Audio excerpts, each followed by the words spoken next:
There's a moment that happens in every real story where everything changes. Not the climax, that comes later. I'm talking about the moment you realize someone has been stealing from you the entire time, and you have to decide what to do about it. For most people, that moment brings anger. Maybe they call a lawyer. Maybe they tell everyone what happened. The story ends there for them. But some people choose differently. This isn't a story about immediate justice. It's about what happens when someone decides they're willing to wait 18 years for revenge to actually mean something. In the 1990s, there was a farm in rural Nebraska. Nothing special to look at, the kind of place you'd drive past without thinking twice. But inside that place lived a woman and her daughter who had built something most people never understand. Not wealth, something harder to build than that. They built a life together after loss. The father died when the daughter was 8, a sudden heart attack in a field, just gone. After that, it was the two of them against everything else. They raised animals, they grew things, they sold what they had at farmers markets. Some years were better than others, most years were harder than they should have been. But there was something real between those two people, something that mattered. That woman's name was Jolene. She was strong in the way rural women often are. She could fix a fence, deliver a calf at dawn, and make dinner from almost nothing. She taught her daughter that work was honest, that failing was temporary, and that having very little didn't mean you were less than anyone else. For 14 years, that was their entire world. Then a man entered their lives. It started at a farming convention in a city, the kind of place neither of them was comfortable in. This man was polished. His suit probably cost more than their monthly grocery bill. He had a business card, he had confidence. He told Jolene he could change her life. She believed him because she was tired. 18 years alone, running a farm by yourself, fighting every season, pushing every moment. The promise of someone else carrying some of that weight sounded like mercy. They married quickly. Within 6 months, Jolene and her daughter moved into a house in the suburbs. It had carpet, it had 3 bathrooms, it was everything that farm wasn't. The daughter was 14 when they moved. She thought maybe her mother had finally caught a break. She was wrong. The turning point came just 3 days after the wedding. The man's name was Adrian. What he did was simple. He started creating distance between mother and daughter. Not openly, not in a way you could point to and say that's abuse. He just made it clear the daughter didn't belong. If she ate too loudly, he noticed. If she wore old clothes to school, he mentioned it. If she spoke at dinner, he would look at her like she'd made a mistake. The message was constant and impossible to escape. You don't fit here. You never will. The first time he told her to eat in her room, it wasn't dramatic. He simply said he was having important guests, people he needed to impress. Having her at the table would be distracting. She was a freshman in high school. She went upstairs and sat alone, while her mother laughed with strangers downstairs. What people don't understand about this kind of treatment is how it works. It's not one blow, it's 10,000 tiny ones, each small enough to deny, each one weakening you for the next. He told her she was stupid when she got good grades. How could she have done so well? She must have cheated. When she got bad grades, she was hopeless. She just wasn't capable. If she was quiet, she was sulky. If she spoke, she was rude. There was no winning. The game was designed so she would always lose. And her mother watched it happen. Jolene was so afraid of losing the stability, so terrified of being alone again, that she stopped protecting the one thing that should have mattered most, her own daughter. The breaking point happened when the daughter was 16. Adrian was hosting a dinner party, business associates, people he needed to impress. He had told her to stay upstairs, like always, but she came down for water. He saw her and decided to make a scene.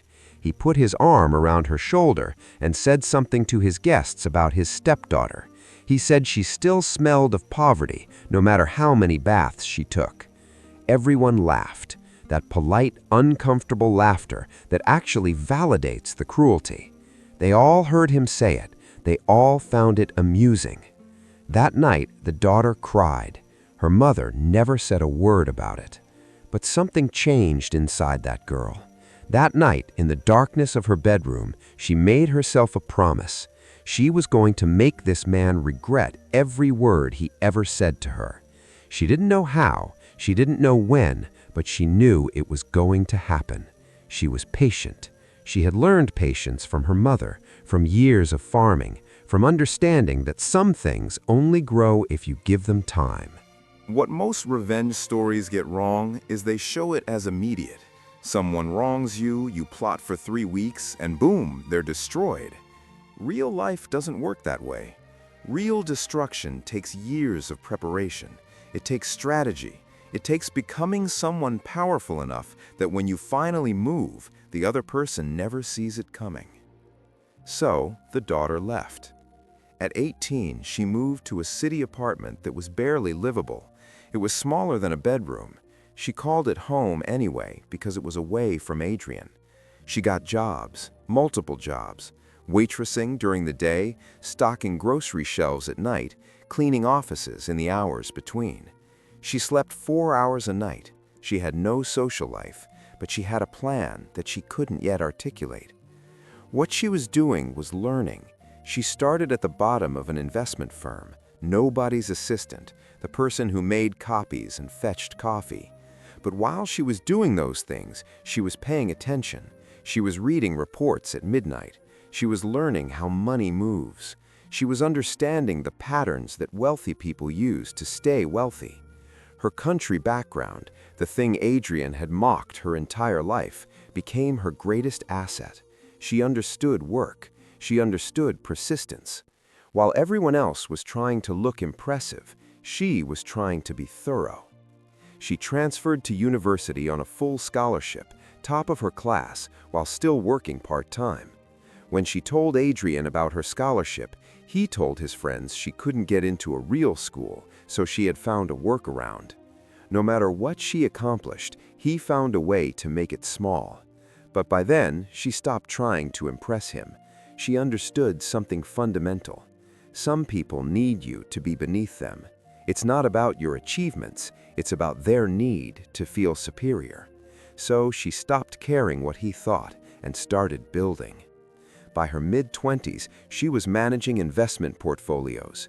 By her late 20s, bigger firms were recruiting her. And at 28, she did something that would have made Adrian choke on his wine. She started her own investment firm. She called it Prairie Wind Capital. The name was deliberate. It was named after the place Adrian had spent 18 years telling her was worthless, the place she came from. Her business model was different. While other investment firms were chasing big money and big names, she looked for companies that nobody else wanted. Regional businesses, companies founded by people who had been overlooked, people who reminded her of her mother. She had 2 partners. Both of them believed in doing business honestly. No smoke and mirrors, no lies to investors, just good companies that needed capital and opportunity. By the time she turned 30, they were managing $40 million. Not headline-making money, but enough to matter, enough to change lives, enough to catch the attention of a man in Nebraska who was slowly drowning. The proposal came through her office like every other proposal. A consulting firm in Nebraska needed capital. They wanted to restructure. They needed growth. It was Allen and Associates, Adrian's company. She read the proposal 6 times because she thought maybe she was hallucinating. The man who had spent 18 years making her feel worthless was now begging her fund for investment. He didn't even know who she was. So she started investigating. What she found was worse than she expected. Adrian's company was a shell. His business partner, a man named Vincent, was doing all the actual work. Adrian was taking credit for everything and spending money like he actually earned it. The company was hemorrhaging. The clients had left years ago. The only thing keeping it alive was Vincent's relationship network. Adrian was dead weight. And the reason he was refusing to leave was because he owned 60% of the company and didn't want to sell. But there was more. Adrian had taken loans against the house, the same house that had belonged to Jolene. He had used legal tricks to transfer the deed into his name and then used the house as collateral for debts he wasn't telling anyone about. $300,000 in loans. His wife had no idea. While digging through his expense reports, she found something else. $400 a month for client entertainment. The money was going to a Cheese of the Month subscription, a man destroying his own business to purchase imported cheese. She also found emails between Adrian and a woman named Brenda, emails that made it clear he had been cheating on Jolene for 5 years, emails where he outlined his plan to leave her once he stabilized the business, take whatever assets remained, and start fresh. He was going to leave her with nothing for the second time. At that moment, the daughter understood something. She had the power now. But power without a plan is just rage. Rage doesn't solve anything. She needed to be careful. She needed to be methodical. She needed to make sure that when she moved, everything was in place. She called her business partners. She didn't tell them about her connection to Adrian. She just told them the truth about the business opportunity. There was one good asset in that company, the business partner, Vincent. If they removed the dead weight, there was something viable underneath. Her partners agreed. That was when the real work began. For the next 18 months, she executed a plan that would have impressed a military strategist. The goal wasn't to destroy Adrian quickly. The goal was to destroy him completely. Prairie Wind Capital invested in Allen & Associates. Not all at once, gradually. $800,000 the first time, then more, then more. By the time she was finished, they had invested $2.4 million. They held 62% of the company's funding obligations, which meant they held leverage over everything. The entire time, Adrian had no idea who was actually controlling his destiny. At the 6-month mark, she met with Vincent in secret. She told him who she was. She told him what Adrian had done to her family. She told him what she was planning to do about it. She expected him to defend his partner. Instead, he looked relieved. Vincent had been trying to escape Adrian for years. He knew about the inflated numbers. He knew about the fake expense reports. He knew about all the lies. But he was trapped because Adrian owned the majority of the company. She made him an offer. Help her, and when this is finished, he would become CEO of a restructured company with real investment and real opportunity behind it. Betray her, and she would make sure everyone in the industry knew exactly how Allen & Associates had cooked their books. Vincent chose wisely. With his help, she built a file, not just accusations, documentation. Every lie Adrian had told investors, every inflated projection, every client meeting that was actually just a golf game. She had receipts for the cheese subscription. She had the emails about the affair. She had everything. But there was one more person she needed to approach, her mother. 8 years had passed since she left Nebraska. 8 years of distance. During that time, her mother had faded. The strong woman who had raised her on a farm had become something much smaller. Adrian had worn her down to almost nothing. The daughter started small, a phone call, a lunch. She told her mother she was working on. For the next 18 months, she executed a plan that would have impressed a military strategist. The goal wasn't to destroy Adrian quickly. The goal was to destroy him completely. Prairie Wind Capital invested in Allen & Associates. Not all at once, gradually. $800,000 the first time, then more, then more. By the time she was finished, they had invested $2.4 million. They held 62% of the company's funding obligations, which meant they held leverage over everything. The entire time, Adrian had no idea who was actually controlling his destiny. At the 6-month mark, she met with Vincent in secret. She told him who she was. She told him what Adrian had done to her family. She told him what she was planning to do about it. She expected him to defend his partner. Instead, he looked relieved.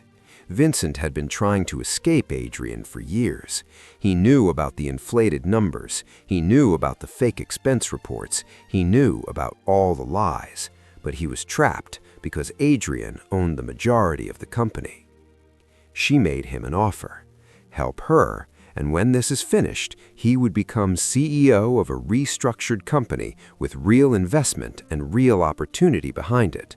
Betray her, and she would make sure everyone in the industry knew exactly how Allen and Associates had cooked their books. Vincent chose wisely.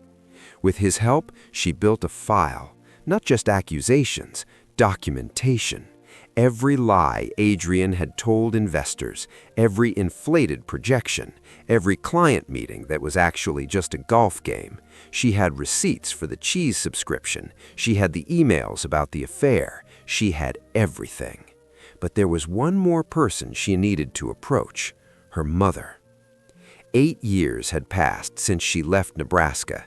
8 years of distance. During that time, her mother had faded. The strong woman who had raised her on a farm had become something much smaller. Adrian had worn her down to almost nothing. The daughter started small: a phone call, a lunch. She told her mother she was working on letting go of the past. It wasn't exactly a lie. What she discovered broke her heart. Her mother flinched when Adrian walked into a room. She apologized for things that weren't her fault. She had been systematically isolated from friends and family until Adrian was the only person she had left. She also learned that Jolene had been diagnosed with early-stage heart problems. The doctor said stress was making it worse. The daughter wondered what could possibly be causing all that stress. The final piece of the plan came when Adrian announced he was hosting an investor meeting. He wanted to bring in new investors, big money people. He wanted to cash out Prairie Wind Capital's position at a loss and replace them with people he thought he could manipulate. He had no idea he was walking into a carefully constructed trap.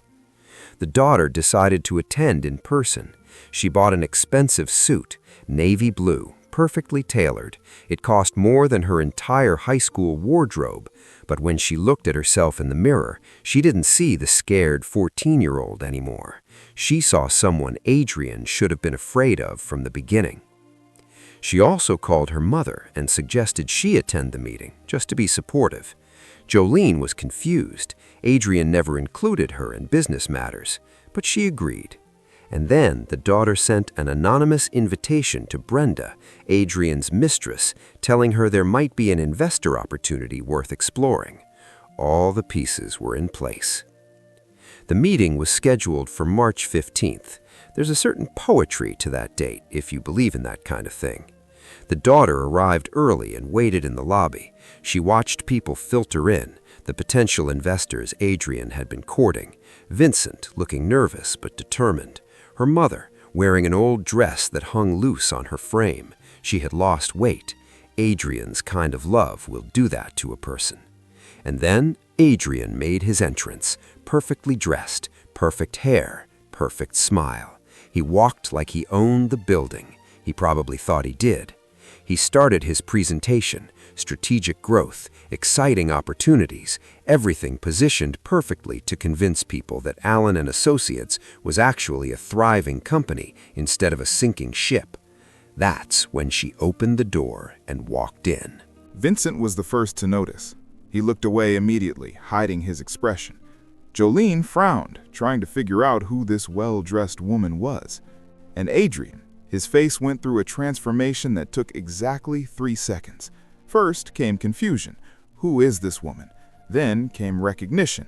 The expensive suit, the way she carried herself. It was his stepdaughter, the girl from the farm, the one he had made eat dinner alone. And finally came fear.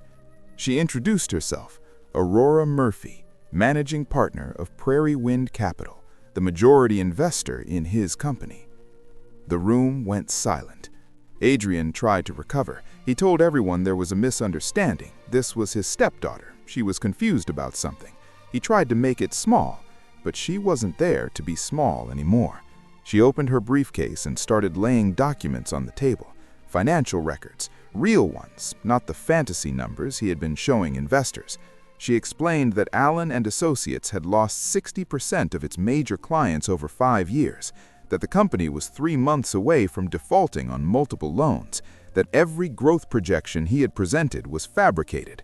Then she moved to the second stack, expense reports, the cheese subscription highlighted in yellow. She asked the room if anyone had been entertained by his cheese purchases. No one raised their hand. And then she moved to the third stack, the emails. She read them aloud. She explained that she had documentation of his plan to leave her mother with nothing, that he had already decided to run away with his mistress, Brenda, that the entire marriage had been a con from the beginning. Right on cue, the conference room door opened. Brenda walked in, bottle blonde hair, too much perfume, looking confused about why she had been invited. Adrian saw her. Brenda saw Adrian. Jolene saw both of them. And everyone in the room finally understood what kind of man Adrian Allen actually was. The daughter announced that Prairie Wind Capital was withdrawing its entire investment effective immediately. Without their funding, Allen and Associates would be bankrupt within 60 days. All documentation had been compiled and would be forwarded to the appropriate authorities. Then she walked around the table and handed her mother a folder. Inside was everything. 18 years of lies, all in one package. Jolene's hands shook as she looked through the pages. When she finally looked up at Adrian, there were no tears, just a cold, hard understanding that she had never had before. It was the look of someone who finally sees clearly. Adrian started begging. He said he could explain. He loved her. He actually said he loved her while his mistress stood 5 feet away. The daughter leaned in close to him so only he could hear. She told him he was right about one thing. She did still smell like the country, like fresh air, like hard work, and like sweet, sweet revenge. The next 15 minutes were chaos. Adrian tried to grab the documents, probably thinking he could destroy the evidence and make it all go away, but she had planned for that. 2 security guards stepped in the moment he lunged. Suddenly, the most sophisticated man in Nebraska was being escorted out of his own meeting by 2 very large gentlemen who did not care about his protests. The potential investors left immediately. One of them actually apologized on his way out, calling Adrian things that newspapers wouldn't print. Brenda realized very quickly that her future with Adrian was no longer worth calculating. She left without saying a word. That left the daughter, her mother, and Vincent.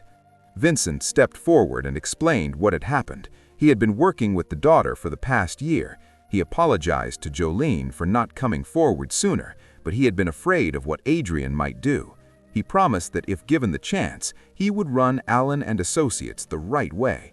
The daughter confirmed that Prairie Wind Capital would restructure their investment under new leadership. Vincent would become CEO. The legitimate employees would keep their jobs. The only person losing anything was Adrian himself. 1 month after the meeting, Adrian Allen's life had completely fallen apart. The fraud documentation was thorough enough that regulatory agencies took interest. His license to operate was revoked. His name was now associated with scandal. The business community in Lincoln is small. Word travels fast. Nobody wanted to be connected to him anymore. Brenda disappeared the moment it became clear he had nothing left to offer. Without Prairie Wind Capital's investment, Allen and Associates went through bankruptcy. Vincent restructured the viable parts under a new company, Hale Consulting. It was doing well. Clients who had left because of Adrian were starting to come back. Adrian was forced to liquidate everything. The fancy car he had polished every Sunday, the watch collection he loved to show off at dinner parties. All of it went to creditors. The house was tied up in legal proceedings. He moved into a small apartment on the outskirts of town. The daughter drove by once, not to gloat, just to see. It was probably the same square footage as her first apartment when she left home, the one where 2 mice would have fought over who had to leave. Life has a funny way of balancing things out. Jolene filed for divorce the week after the investor meeting. Adrian tried to contest it. He claimed she was being manipulated. He tried every legal trick his lawyer could think of. Nothing worked. The evidence was too overwhelming. The judge saw exactly what kind of man Adrian was. She wasn't impressed. The divorce was finalized 3 months later. Jolene walked out of that courthouse looking 10 years younger. She told her daughter it felt like she could finally breathe again. After 18 years of distance, the daughter and her mother started rebuilding their relationship, one Sunday dinner at a time. They would cook together like they used to on the farm. Simple meals, good conversation, the kind of normal that Adrian had stolen from them for almost 2 decades. Jolene's heart condition stabilized once the stress of living with Adrian was gone. Her doctor was amazed at the improvement. The daughter wasn't surprised. Turns out removing a toxic person from your life is excellent medicine. Her mother started painting, something she had always wanted to do, but Adrian had called a waste of time.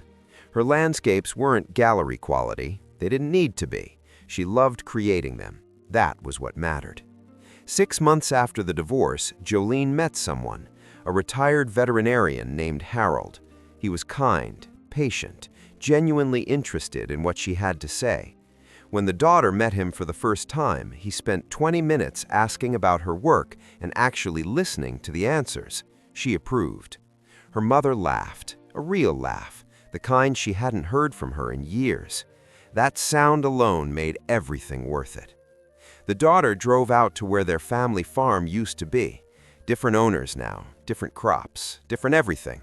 But standing there in the field where she had learned to drive a tractor, where her father had taught her that hard work was its own reward, she felt something she hadn't felt in years: peace. Adrian had spent 18 years trying to make her ashamed of where she came from. But everything good about her came from that farm: her work ethic, her determination, her ability to think long-term, all of it.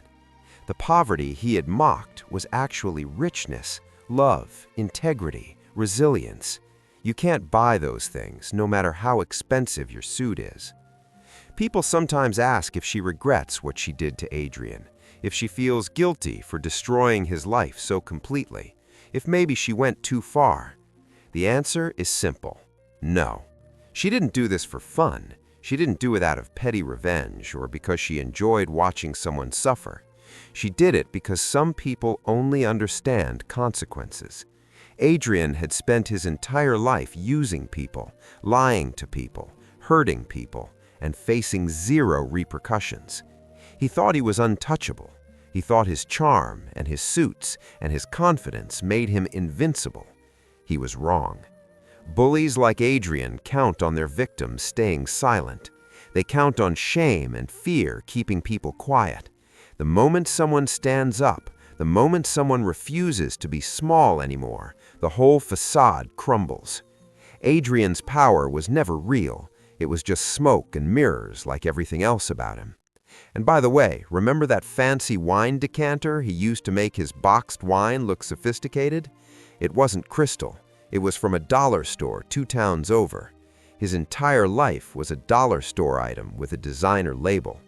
6 months after everything happened, she received an email from Adrian. It was a half apology, the worst kind. He blamed his childhood, his stress, his business pressures. He said he never meant to hurt anyone. Notice what was missing: any actual acknowledgement of what he did, any genuine remorse for the specific pain he caused, any acceptance of responsibility. She didn't respond. Some people don't deserve closure. Adrian would have to find his own peace, assuming he was even capable of such a thing. Prairie Wind Capital continues to grow. The daughter expanded their investment focus specifically to people who have been underestimated: women starting businesses after divorce, young entrepreneurs from rural areas, anyone who reminds her of who she was at 22, determined but overlooked. Last month, she attended a charity gala in Omaha. A woman in her mid-20s approached her. She asked where she was from, probably expecting to hear about a prestigious university or an impressive city. The daughter told her the truth, a small farm in Nebraska, best place in the world. The woman said she was from a small town too, that everyone kept telling her she wasn't sophisticated enough for the finance world, that she felt like she didn't belong. The daughter reached into her purse and handed her a business card. She told her that the people who say she doesn't belong are usually the ones most afraid of what she'll accomplish when she proves them wrong. The woman looked at that card like it was something precious. Here's what's worth understanding about this story. It's not really about revenge, not in the way most people think about revenge. It's about someone who refused to believe what another person told her about herself. It's about patience. It's about understanding that the best revenge isn't about destruction. It's about becoming so successful, so capable, so undeniably powerful that the person who once made you feel worthless has to look up at you. It's a girl from a farm who learned that everything worth protecting takes time to build, and everything built on lies falls apart very quickly. The question isn't what she did to him. The question is what would have happened if she hadn't. Her mother would still be there, still flinching, still apologizing for things that weren't her fault, still slowly disappearing. Sometimes justice requires patience. Sometimes it requires years of work. But when it finally comes, it comes for people who never saw it arriving.